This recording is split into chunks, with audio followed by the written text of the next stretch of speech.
কল্পনা করতে পারবেন না আমরা কোথায় আছি, আমরা কোথায় হারিয়ে গেছে, আমাদের দেশ কোথায় চলে গেছে।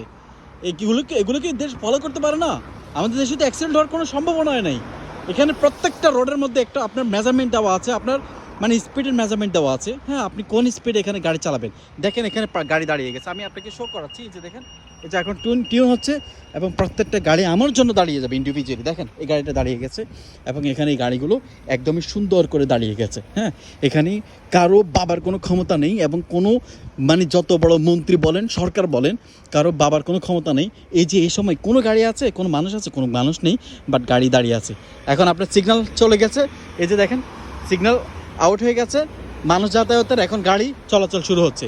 এটা হচ্ছে এখানকার নিয়ম যদি প্রত্যেককে মানতে হয়, হ্যাঁ, তাহলে পৃথিবীর সব দেশই সুন্দর, সব আইনই সুন্দর। বুঝছেন, আমরা নিয়ম মানি না আমাদের দেশে। এখানে তো মানুষ সাধারণত আপনার ফলো করে কি, মানুষ